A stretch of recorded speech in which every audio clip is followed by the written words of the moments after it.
오늘 하나님께서 우리에게 주신 말씀은 예레미야 31장 1절부터 9절까지의 말씀, 구약성경 1100쪽에 있습니다. 예레미야 31장 1절부터 9절까지의 말씀을 우리 다 같이 한 목소리로 천천히 봉독하겠습니다. 함께 읽겠습니다. 여호와의 말씀이니라.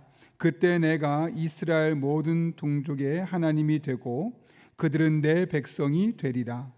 여호와께서 이같이 말씀하시니라. 칼에서 벗어난 백성이 광야에서 은혜를 입었나니 곧 내가 이스라엘로 안식을 얻게 하러 갈 때에라. 옛적에 여호와께서 나에게 나타나사 내가 영원한 사랑으로 너를 사랑하기에 인자함으로써 너를 이끌었다 하였노라. 전혀 이스라엘아, 내가 다시 너를 세우리니 내가 세움을 입을 것이요 내가 다시 소고를 들고 즐거워하는 자들과 함께 춤추며 나오리라. 내가 다시 사마리아 산들에 포도나무들을 심되 심는 자가 그 열매를 따기 시작하리라. 에브라임 산 위에서 파수꾼이 외치는 날이 있을 것이라. 이르기를 너희는 일어나라. 우리가 시온에 올라가서 우리 하나님 여호와께로 나아가자 하리라. 여호와께서 이와 같이 말씀하시니라. 너희는 여러 민족의 앞에 서서 야곱을 위하여 기뻐 외치라. 너희는 전파하며 찬양하며 말하라. 여호와여, 주의 백성 이스라엘의 남은 자를 구원하소서 하라. 보라, 나는 그들을 북쪽 땅에서 인도하며 땅끝에서부터 모으리라. 그들 중에는 맹인과 다리 저는 자, 잉태한 여인과 해산하는 여인이 함께 있으며 큰 무리를 이루어 이곳으로 돌아오리라. 그들이 울며 돌아오리니 나의 인도함을 받고 간구할 때 내가 그들을 넘어지지 아니하고 물 있는 계곡에 곧든 길로 가게 하리라. 나는 이스라엘의 아버지요 에브라임은 나의 장자니라. 아멘. 여러분이 잘 알고 있는 기독교 작가인 톨스토이, 아마 이름을 많이 들어보셨을 겁니다. 그 톨스토이가 많은 책을 썼지만 그 중에 우리에게 많이 알려져 있는 책 중에 하나는 사람은 무엇으로 사는가라는 제목의 책이 있습니다. 그 안에 한 3가지 내용의 스토리가 짧게 있는데 그 책의 내용의 핵심은 단 하나입니다. 사랑이라는 겁니다. 우리가 이 세상을 살아가면서 필요한 게 얼마나 많이 있겠습니까? 다양한 것들이 필요하겠죠. 어떤 사람에게는 돈도 필요하겠고, 어떤 사람은 힘도 필요하겠고, 건강도 필요하겠고, 각각의 상황에서 필요한 것들이 많이 있겠지만 이 세상을 살아가는 원동력과 또 세상을 살아갈 수 있는 힘을 지탱해 주는 것은 사랑이라고 이야기합니다.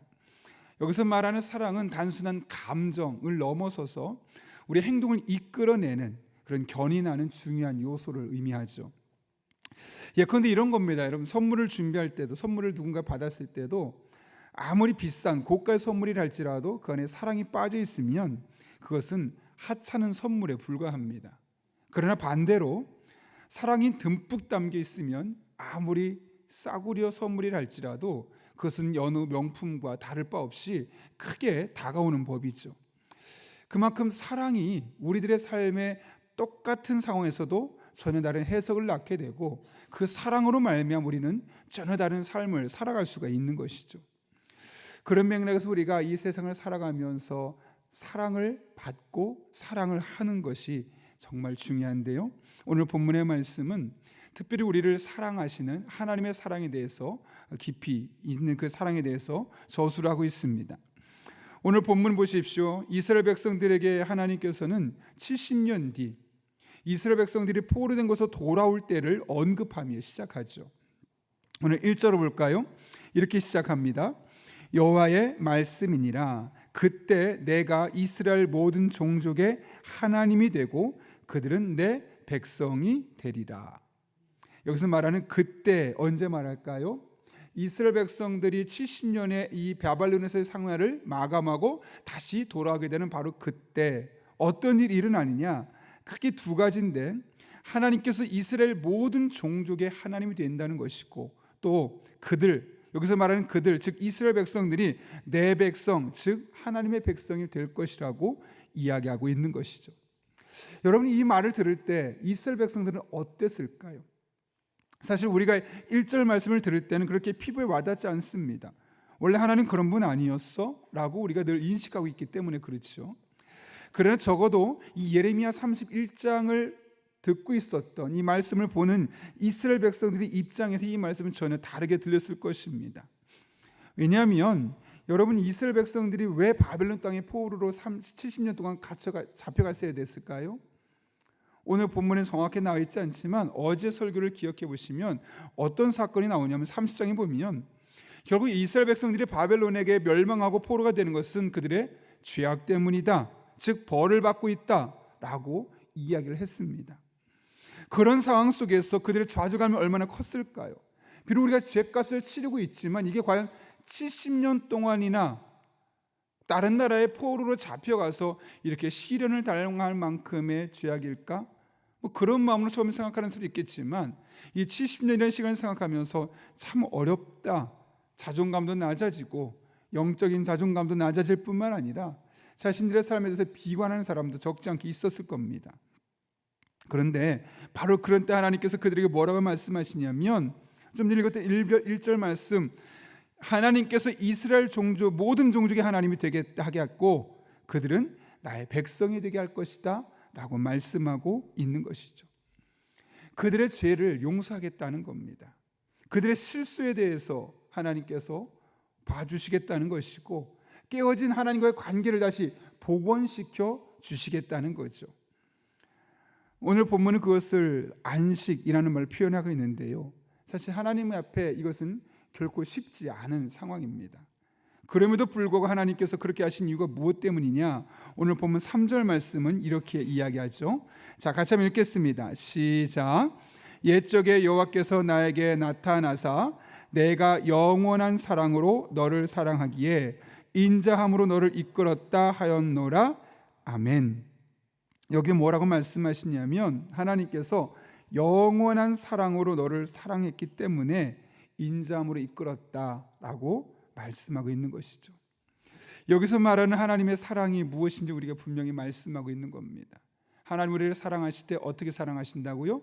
영원히 사랑하신다는 거죠. 그래서 이 하나님의 영원한 사랑을 다른 말로 하면 변하지 않는 사랑, 불변하는 사랑이라고 표현할 수 있을 겁니다. 쉽게 말하면 우리는 하나님을 배신하겠지만 하나님은 결코 우리를 배신하지 않으신다는 거죠. 우리가 실수해도 하나님께 용서를 구하면 그 모든 실수가 아무리 큰 실수를 할지라도 우리를 용서해 주신다는 거죠. 본문에 나오는 그 70년의 시간이 지나도 하나님의 사랑은 변하지 않을 것이고, 아니 1000년, 2000년, 3000년, 몇만 년이 지나도 아니 영원히 하나님의 사랑은 변하지 않을 것임을 말씀하고 있는 겁니다. 우리가 이 땅에 살아가는 동안에도 우리를 사랑하시고 세상을 떠나 하나님 품에 안겨 있는 천국에서 우리를 영원히 사랑하십니다. 여러분이 하나님의 사랑을 믿으십니까? 하나님의 사랑이 영원한 사랑, 변하지 않는 사랑, 우리의 잘하느냐 못하는 따라서 돌변하는 사랑이 아니라 한결같은 그 변함없는 사랑임을 여러분 분명히 믿으십니까? 그리고 어떤 어려움이 있더라도 여전히 나를 사랑하시고 하나님으로 말미암아 우리가 어떤 상황에서도 여전히 승리를 할 수 있음을 믿으십니까? 예. 근데 저는 설교를 준비하면서 가룟 유다를 보면 참 안타까웠고 왜 그가 자살까지 하게 되었을까를 생각하게 되었습니다. 물론 가룟 유다가 아주 큰 천인공노할 짓을 했죠. 본인의 스승일 뿐만 아니라 그의 영적인 가르침을 주었고 그의 일생을 이끌 수 있는 큰 영향을 줄 수 있었던 예수님을 팔아넘긴 역사에 기록된 죄인이었습니다. 그런데 그가 그런 죄를 지었다고 해서 그를 향한 하나님의 사랑이 끊어지실까요? 여러분 잘 아시는 것처럼 요한복음 13장에 보게 되면 가룟 유다의 행위를 하나님 예수님께서 가서 하라고 말씀하기 바로 직전 어떤 말씀하시냐면 하나님께서 우리 사람을 사랑하실 때 끝까지 사랑하신다라는 말씀을 먼저 선언하고 나서 그 뒤에 가룟 유다에게 그 이야기를 한 거죠. 그러니까 이게 무슨 말일까요, 여러분? 가룟 유다가 설사 그런 죄를 저질렀다 할지라도 하나님의 사랑, 끝까지 사랑하시는 그 사랑으로 우리를 사랑해 주실 것인데 가룟 유다는 그 순간 나는 용서받지 못할 죄인이야. 이렇게 큰 죄, 세상에 이런 큰 죄를 지은 사람 아무도 없는데 내가 이런 죄를 지었으니 예수님께서도 하나님께서도 용서하지 않을 것이고 이건 내가 목숨으로 갚을 수밖에 없는 거야 라고 생각했던 것 같습니다. 그래서 만약 그 순간 여러분, 만약에 가룟 유다가 하나님의 영원한 사랑을 믿었다면, 그래서 용서해달라고, 잘못했다고, 새로운 인생을 살겠노라고 주님 앞에 그렇게 회개했다면 어땠을까요? 하나님께서 너같이 큰 죄, 나쁜 죄를 지은 사람은 나 절대 용서할 수 없어, 그의 죄를 계속 지적하고 문제 삼았을까요? 아니었겠죠. 어떤 큰 죄를 지었어도 용서해 주셨고, 당연히 예수님을 십자가에 못 박도록 팔았어도 그를 용서해 주셨을 겁니다. 그러나 적어도 그 순간 가룟 유다는 그 하나님의 영원한 사랑을 확신하지 못했던 겁니다. 만약 그랬다면 그는 회개했겠죠. 용서를 구했겠죠. 그럼에도 불구하고 그가 온전히 하나님의 사랑을 신뢰하지 못했기 때문에 결국은 자살이라는 극단적인 선택을 할 수밖에 없었던 것이죠. 그런데 여러분, 베드로의 예를 보십시오. 예수님을 무려 3번이나 부인했던 사람이 바로 베드로 아니었겠습니까? 예수님 앞에서 3번이나 대놓고 부인했던 사람이 베드로입니다. 수제자입니다. 3년 동안 철저히 훈련받았던 사람입니다. 그런 베드로가 예수님을 3번 부인했습니다. 예수님은 어떻게 하셨습니까? 3번이나 찾아오셔서 사랑한다, 네가 나를 사랑하느냐 확인시켜 주는 것이죠. 하나님의 사랑이 얼마나 변함없는 사랑인지, 예수님을 부인했어도 다시 주님 앞에 돌아오면 그런 사람까지 끝까지 사랑하신 분이라는 사실을 말씀하기 위해서 요한복음 21장에서 그 하나님의 사랑을 무려 3번에 걸쳐서 그 영원한 사랑을 한 번 더 보여주셨던 겁니다. 이처럼 하나님의 사랑은 영원하지 변하지 않습니다. 무엇보다 그 하나님의 사랑으로 우리를 사랑하시되 끝까지 사랑하여 주십니다. 여러분이 어떤 잘못을 했어도, 여러분 주변에 아무리 큰 실수를 한 사람이 있어도, 그래서 우리가 그들을 비난하고 그들을 욕하고 그들을 미워하지 말아야 될 이유가 바로 여기 있는 겁니다. 하나님은 그럼에도 불구하고 나를 사랑하시고, 하나님은 그럼에도 불구하고 그들을 여전히 사랑하시기 때문에 그렇습니다. 그렇다면 우리는 그런 하나님의 사랑을 아는 자로서 어떻게 살아야 할까요? 오늘 본문은 7절에서 이렇게 이야기하죠. 같이 한번 읽겠습니다. 시작. 여호와께서 이와 같이 말씀하시니라. 너희는 여러 민족이 앞에 서서 야곱을 위하여 기뻐 외치라. 너희는 전파하며 찬양하며 말하라. 여호와여, 주의 백성 이스라엘의 남은 자를 구원하소서 하라. 여기서 어떻게 하라고 합니까? 여러 민족 앞에 서서 기뻐 외치고 전파하며 찬양하라. 나를 영원히 사랑하신 그 하나님의 사랑이 얼마나 놀라운지 그것을 전파하라, 그것을 기뻐 외치고 찬양해서 사람들이 알게 하라 라고 말씀하고 있는 것이죠. 누구 앞에서요? 여러 민족 앞에서. 여기서 말하는 여러 민족은 누구겠습니까? 단순히 이스라엘 백성들이 아니라 다른 이방 민족을 말하겠죠. 이 하나님의 사랑을 모르는 사람들, 아무리 이야기해도 모르는 사람들에게 그 용서받은 바를 가지고 하나님의 영원한 사랑을 그 깨닫고 느낀 바를 가지고 기뻐하며 외치고 전파하며 찬양하는 것이 우리들의 삶이 되어야 함을 말씀하고 있는 겁니다. 바울이 이와 같은 삶이 우리에게 아주 좋은 영적인 모델이 되어주고 있죠. 바울은 하나님의 사랑을 분명하게 경험하고 나서 로마서 8장 35절부터 39절에서 이렇게 이야기합니다. 잘 아시는 말씀인데요, 제가 일부러 세번역을 한번 천천히 읽어볼 테니 이 안에서 여러분의 사랑을 다시 한번 확인하는 그런 시간이 되었으면 합니다. 누가 우리를 그리스도의 사랑에서 끊을 수 있겠습니까? 환난입니까? 곤고입니까? 박해입니까? 굶주림입니까? 헐벗음입니까? 위협입니까? 또는 칼입니까? 성경에 기록한 바 우리는 종일 주님을 위하여 죽임을 당합니다. 우리는 도살당할 양과 같이 여김을 받았습니다. 한 것과 같습니다. 그러나 우리는 이 모든 일에서 우리를 사랑하여 주신 그분을 힘입어서 이기고도 남습니다. 나는 확신합니다. 죽음도 삶도 천사들도 권세자들도 현재일도 장래일도 능력도 높음도 깊음도 그 밖에 어떤 피조물도 우리를 우리 주 예수 그리스도 안에 있는 하나님의 사랑에서 끊을 수 없습니다.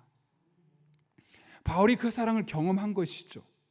하나님의 영원한 사랑, 자신이 예수님을 어떻게 부인했고 예수 믿는 사람을 얼마나 핍박했는지 잘 알고 있을 겁니다. 그런데 그런 자신을 찾아오셔서 용서하시고 구원하시고 오히려 이방 민족에게 그 하나님의 사랑을 전하는 사람으로 세움받은 것을 그가 경험하지 않았습니까? 경험하고 나서 이제 외치는 겁니다. 사람들에게 말하는 겁니다. 누가 우리를 그리스도의 사랑에서 끊을 수 있습니까? 여러분이 로마서 8장 35절부터 39절까지 이 말씀을 사도 바울이 쓸 때, 혹은 이 말씀 누군가 외칠 때 어떤 마음이었을까요? 아무런 감정 없이 무덤덤한 마음으로 누가 우리를 그리스도의 사랑에서 끊을 수 있습니까? 이런 마음으로 썼을까요? 아니었겠죠. 누가? 여러분, 누가 우리를 그리스도의 사랑에서 끊을 수 있겠습니까? 환난입니까? 곤고입니까? 박해입니까? 굶주림입니까? 헐벗음입니까? 위협입니까? 또는 칼입니까? 계속 이해하다 마지막에서 어떤 피조물도 우리를 우리 주 예수 그리스도의 안에 있는 하나님의 사랑에서 끊을 수 없습니다. 이 메시지를 남기고 있는 바울의 표정이 어떻겠습니까? 그가 얼마나 설레는 마음으로, 얼마나 기쁜 마음으로 하나님을 찬양하며 이 메시지를 전하고 있었겠습니까? 저는 이 말씀을 어제 다시 한번 읽고 일부러 손으로 다 써보면서 정말 아멘이란 말이 나오더라고요. 그리고 저는 이런 마음이 생겼어요. 우리 교회 성도님들도 그 말씀을 읽을 때마다 하나님의 영원한 사랑을 느낄 때마다 아멘, 그런 고백이 있으면 좋겠다. 좀 전에 그 로마서 8장 35절부터 39절 읽을 때마다 그냥 끊을 수 없습니다, 끝나는 것이 아니라 좌절로 아멘이라는 그런 믿음의 고백이 여러분의 삶에 나타날 수 있으면 참 좋겠다라는 생각을 했었습니다. 여러분은 어떻습니까? 이 로마서에 기록됐던 사도 바울의 고백을 보면서 여러분도 아멘 은으로 고백할 수 있습니까? 안 됩니까? 아멘이시죠? 예, 아멘입니다. 자연스럽게 아멘이 나와야만 하는 겁니다. 강요해서가 아니라. 그렇다면 정말 이 말씀에 여러분이 아멘할 수 있고 아멘하기를 원한다면 그 하나님의 사랑 안에 흠뻑 젖어 살아보십시오. 여러분을 얼마나 사랑하셨는지, 지금도 얼마나 사랑하고 계신지 그 하나님의 사랑을 계속 떠올려 보십시오. 여러분의 삶을 향한 하나님의 그 끊임없는 사랑, 변함없는 사랑, 그 영원한 사랑이 어떻게 지금까지 흘러왔고 지금도 여러분의 삶에 어떻게 역사하고 있고 앞으로 어떻게 여러분의 삶을 통해 흘러갈지를 기대하면서 그 하나님의 사랑에 흠뻑 빠져 보십시오. 그리고 그때 경험하는 하나님의 사랑을 모든 민족에게, 모든 민족이 누구입니까? 예수님을 아는 사람이든 모르는 사람이든 그 모든 사람들에게 여러분의 가정에서, 여러분의 직장에서, 여러분의 사람을 만나는 그 과정 속에서 외치고 전파하고 찬양해 보십시오. 억울함을 이야기하지 마시고 아픔을 이야기하지 마시고 여러분 한 분 한 분을 향한 영원한 사랑을 기뻐 외치며 전파하며 찬양하며 일상의 삶을 살아보시길 바랍니다. 그럴 때 오늘 여러분의 삶의 현장에 이런 하나님의 영원한 사랑이 무리바다를 덮음같이 편만하게 충만하게 여러분의 삶을 지배하게 될 것입니다. 그런 은혜를 누릴 수 있는 저 여러분 될 수 있기를 예수님의 이름으로 축원합니다. 함께 기도하겠습니다. 거룩하신 아버지 하나님, 오늘 하나님의 영원한 사랑이 있었기에 이스라엘 백성들이 하나님 앞에 큰 죄를 지었어도 70년이 지난 이후에 다시 그들을 부르시고 나는 그들의 하나님이 되고 그들은 나의 백성이 될 것이라 라고 말씀하셨던 하나님의 말씀을 기억합니다. 그리고 그 하나님의 사랑을, 영원한 사랑을 기뻐 외치며 전파하며 찬양하는 삶을 살길 원하셨던 하나님 아버지의 마음을 알게 하신 것 진심으로 감사를 드립니다.